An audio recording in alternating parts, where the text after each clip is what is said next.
भुवनेश्वर कुमारने जो कमबॅक केलेला आहे, तो मोठ्या बॉलरने देखील केलेला नाही. बुमरासारखे बॉलर मार खातायत ते, तिथं भुवनेश्वर कुमार मित्रांनो 14 विकेट घेतलेले आहेत आत्तापर्यंत याने आणि पर्पल कॅप याच्या डोक्यावरती आहे.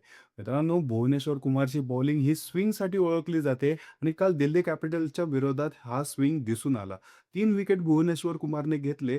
धारदार बॉलिंग भुवनेश्वर करतोय, त्यामुळं भुवनेश्वरचं पण कौतुक होतंय. जो भुवनेश्वर कुमार पूर्णतः साइड आउट झाला होता, मित्रांनो, तो कोणत्याही इंटरनॅशनल मॅचेसमध्ये दिसत नव्हता.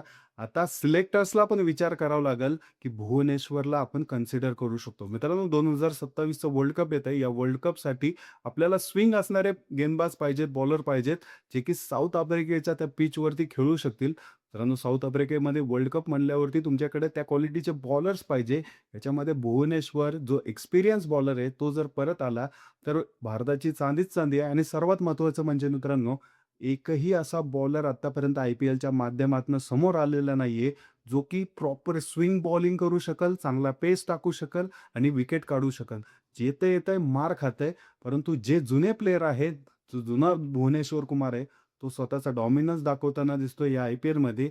14 विकेट त्यांनी घेतलेले आहेत, स्विंग बॉलिंग करतोय. म्हणूनच 2027च्या वर्ल्ड कपपर्यंत भुवनेश्वरकडनं ती तयारी करून घ्यायला पाहिजे आणि भुवनेश्वरला एक मेन बॉलर म्हणून त्या 11च्या स्क्वॉडमध्ये ठेवलं पाहिजे.